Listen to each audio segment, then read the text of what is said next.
নমস্কার। আপনারা হয়তো বারে বারে পবিত্র কর এবং নন্দীগ্রামের নামটি শুনতে পাচ্ছেন। এতক্ষণে জেনেও গিয়েছেন এনার পরিচয় এবং অতীতে ইনি কার সাথে কাজ করতেন। দেখুন, আজকের এই প্রতিবেদনে এই পবিত্র কর সম্পর্কিত কিছু তথ্য আপনাদের সামনে তো রাখবই। এর পাশাপাশি কেন্দ্রীয় বাহিনী যে পশ্চিমবঙ্গে এবার রোলটা প্লে করতে চলেছে সেটা একেবারেই ভিন্ন, অনেকটাই আলাদা। আগের বারের বিধানসভার থেকে তো অন্তত আলাদা হতে চলেছে। 2021 সালের বিধানসভা ভোটে এই পবিত্র করকে কিন্তু শুভেন্দু অধিকারীর সাথে সাথে দেখা গিয়েছিল। শুভেন্দু অধিকারীর 3 জন সহায়ক ছিলেন, তার মধ্যে এই পবিত্র কর অন্যতম, যাকে ডান হাতও বলা হয়ে থাকে শুভেন্দু অধিকারীর। তিনি দল ছাড়লেন। তিনি দল ছেড়ে তৃণমূল কংগ্রেসে সকালে অভিষেক বাবুর হাত ধরে দলে যোগ দিলেন এবং তৃণমূল কংগ্রেস বিকেলবেলাতেই এই পবিত্র করের নাম ঘোষণা করে দিল অ্যাজ আ ক্যান্ডিডেট। তাহলে বুঝতে পারছেন তৃণমূল কংগ্রেসের নীতি নৈতিকতার জায়গা কতটুকু বা রয়েছে। সকালে আসা একটি ব্যক্তিকে বিকেলে টিকিট দিয়ে দেওয়া, কোথাও না কোথাও তাদের যে নন্দীগ্রামের নেতৃত্ব, তাদের হতাশার একটা কারণ হলো। এখন দেখুন, অন্তর্দ্বন্দ্ব বা ঘরের ভেতরে যখন যুদ্ধ হয় তখন সেই যুদ্ধে বিশ্বাসঘাতকতা আপনি বলতে পারবেন না। আপনি বিশ্বাসঘাতকতা তাদের সাথে করেছেন বলেই হয়তোবা আপনার দলের লোকেরা আপনার সঙ্গে বিশ্বাসঘাতকতা করতে পারেন। এমনও তো হতে পারে সেই সমস্ত বিক্ষুব্ধ নেতারা যারা এতদিন আশা করেছিলেন নন্দীগ্রামে একটা টিকিট পাবেন, কারণ তারাই তো এই পবিত্র করের বিরুদ্ধে সেখানে লড়েছিলেন 2021 সালে। সেই পবিত্র করকে যখন তৃণমূল কংগ্রেস টিকিট দিচ্ছে, তখন সেই নন্দীগ্রামের যারা তৃণমূলের নেতৃত্ব, তারা কি সেটাকে মেনে নেবেন?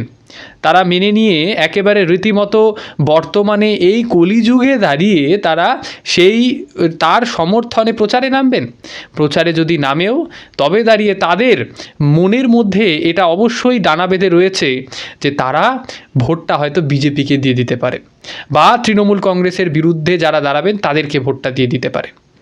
তাদের অন্তর্দ্বন্দ্ব প্রকাশ্যে এলো বলে এবং এখন তারা চুপ রয়েছেন, কারণ নন্দীগ্রাম একটা হাই ভোল্টেজ কেন্দ্র, যেখানে মমতা বন্দ্যোপাধ্যায় 2021 সালে 1956 ভোটে হেরেছিলেন। এই মমতা দেবী আর সেখানে দাঁড়ানোর হয়তো বা সাহসটা পেলেন না, তিনি তাই ভবানীপুরে দাঁড়ালেন। কিন্তু ভবানীপুরে দাঁড়িয়েও যে তার জেতার পথ প্রশস্ত নয়, সেটা আপনারা তখন বুঝতে পারবেন যখন 2021 সালের ভোটারের সংখ্যা এবং 2024 সালের লোকসভা ভোটে ভোটারের সংখ্যার একটা পার্থক্য করবেন। দেখুন, 2021 সালে মমতা দেবী সেখানে প্রায় 56,000 ভোটে লিড করেছিলেন উপনির্বাচনে। আর উপনির্বাচন মানে আপনারা বুঝতে পারছেন, যে রাজ্যে ক্ষমতায় রয়েছেন উপনির্বাচন সেই জিতেন, এটা কিন্তু ইতিহাস বলে থাকে। এক্ষেত্রেও তার ব্যতিক্রম কিছু হয়নি। এবং 2024 সাল যখন এলো, লোকসভা ভোট হলো, রেজাল্ট বেরোলো, তখন এই ভবানীপুর কেন্দ্রে মাত্র 8,500 ভোটে লিড দিয়েছিল তৃণমূল কংগ্রেস। এই 8,500 ভোট আজকের দিনে দাঁড়িয়ে শূন্যতে নামবে না, এটা কে এনশিওর করবে? কারণ এসআইআরের ফলে বহু মানুষের নাম তো অলরেডি বাদ চলে গিয়েছে যারা ভুতুরে ভোটার ছিল। এর পাশাপাশি মমতা দেবী তো বলে দিয়েছিলেন এক ভোটে হলেও জিতবেন। এই জেতার পথ কতটা প্রশস্ত হচ্ছে সেটা নির্ভর করবে হয়তো কেন্দ্রীয় বাহিনীর ওপরেও। এইবার আসি আমাদের সেই কেন্দ্রীয় বাহিনীর আলোচনা নিয়ে। কেন্দ্রীয় বাহিনী ইতিমধ্যেই 480 কোম্পানি তো বোধহয় চলে এসেছেন। জানা যাচ্ছে 2000 থেকে 2500 কোম্পানি কিন্তু কেন্দ্রীয় বাহিনী পশ্চিমবঙ্গে আসবে এবারকার বিধানসভা ভোটে। অন্যবারও তো বহু কোম্পানি কেন্দ্রীয় বাহিনী আসেন, কিন্তু ফল কি পায় এই বাঙালিরা? এবার পাবেন। কেন বলছি? দেখুন, এবার অনেকগুলো পরিবর্তন করা হয়েছে। বিজেপি যেমন বলছেন তারা একটা পরিবর্তন আনতে চাইছেন, তেমনভাবে ইলেকশন কমিশনও পরিবর্তন ঘটিয়েছে কতগুলো নিয়মের। আপনারা বারে বারে এই কোম্পানি শব্দটা শুনছেন, মানে 1000 কোম্পানি, 2000 কোম্পানি কেন্দ্রীয় বাহিনী। আসলে এই কোম্পানির মানেটা কি? দেখুন, যেটা তথ্য বলছে, একটি কোম্পানি, এক কোম্পানি মানে হচ্ছে তার মধ্যে 9টি সেকশন রয়েছে এবং 9টি সেকশনের প্রতি সেকশনে, মানে এক একটা সেকশনে রয়েছে 8 জন করে কেন্দ্রীয় বাহিনীর জওয়ানেরা। তাহলে বুঝতে পারছেন কতজন দাঁড়াচ্ছে। এবার এই যে জওয়ানগুলো রয়েছে এক একটি সেকশানে ধরুন 2টো জওয়ানকে একটা করে ওয়েব ক্যাম দেওয়া হলো। এবার ওয়েব ক্যামের প্রসঙ্গ কোত্থেকে আসছে? ইলেকশন কমিশন এবার একটা নতুন নিয়ম লাগু করতে চলেছেন যে প্রতিটি কেন্দ্রীয় বাহিনীর যে সেকশনগুলো রয়েছে, কোম্পানিগুলো রয়েছে, তাদের মধ্যে কিছু যে কেন্দ্রীয় বাহিনীর জওয়ান রয়েছে তাদের ওয়েব ক্যাম লাগানো থাকবে। এই ওয়েব ক্যাম নিশ্চিতভাবে পশ্চিমবঙ্গের কোনো সংস্থাকে দিয়ে তো নেওয়া হবে না বলেই মনে হয়, কারণ কিছুদিন আগেই একটা রিপোর্ট বেরিয়েছিল যেখানে বলা হয়েছে যে অতীতে যে ভোটগুলো হয়েছে সেই ভোটে যে সমস্ত ক্যামেরা ব্যবহার করা হয়েছিল স্পর্শকাতর ভোটার এলাকাগুলোতে, কিন্তু সেই ক্যামেরাগুলো নাকি পশ্চিমবঙ্গের সংস্থা দিয়েই নেওয়া হয়েছিল। সুতরাং আপনারা বুঝতে পারছেন এমনও তথ্য উঠে এসেছে যে ক্যামেরাগুলো কাজ করেনি ঠিকঠাকভাবে, মানে স্পর্শকাতর এলাকাগুলোতে ক্যামেরা লাগানো হয়েছে। এবার সেই ক্যামেরার ফুটেজ যখন চেক করা হচ্ছে দেখা যাচ্ছে কিছু কিছু ক্ষেত্রে ফুটেজ অদৃশ্য, নেই ফুটেজ। তাহলে এগুলো কার কারসাজি? ভোট লুট যদি করা হয় আর আপনি যদি আপনার সংস্থাকে দিয়ে সেই যে ভোট লুটের ভিডিও সেগুলোকে ডিলিট করিয়ে দেন বা কোনো রকম টেকনিক্যালি সেটাকে আপনি মিটিয়ে দেন, ডিলিট করে দেন, তবে ইলেকশন কমিশন তো ভুল পথে চালিত হবে, তবে দাঁড়িয়ে এটা ফেয়ার ইলেকশন তো থাকছে না। সুতরাং ইলেকশন কমিশন এবার বাইরের রাজ্যের বিভিন্ন সংস্থার থেকে কিন্তু এই ক্যামেরাগুলো আনতে চলেছেন। ওয়েব ক্যাম বলুন বা বলুন সেই ক্যাম্পগুলোতে লাগানো ক্যামেরা, সবটাই বাইরে থেকে আসছে।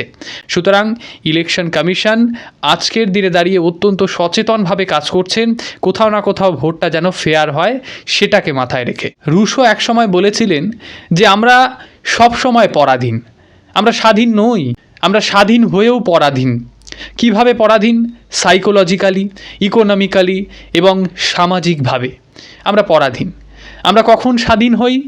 এই একটি দিন আমরা স্বাধীন হই, যে একটি দিনে আমাদের ইলেকশন ঘোষণা হয়, আমাদের ইলেকশনে আমরা ভোট দিতে যাই, সেই দিন আমরা স্বাধীনতার স্বাদ পাই। আমাদের পশ্চিমবঙ্গেও তার ব্যতিক্রম কিছু কি হচ্ছে? পশ্চিমবঙ্গকে আজকের দিনে দাঁড়িয়ে বৃদ্ধাশ্রম ছাড়া আর কিছু বলা যায় বলে তো মনে হয় না। কেন বলছি বৃদ্ধাশ্রম হঠাৎ করে?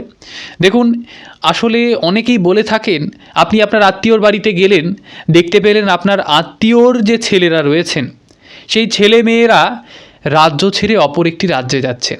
কেন যাচ্ছেন? না কাজ খুঁজতে হবে, না একটা চাকরি জোটাতে হবে, তাই এই রাজ্যটাকে তারা ছেড়ে দিয়ে চলে যাচ্ছেন।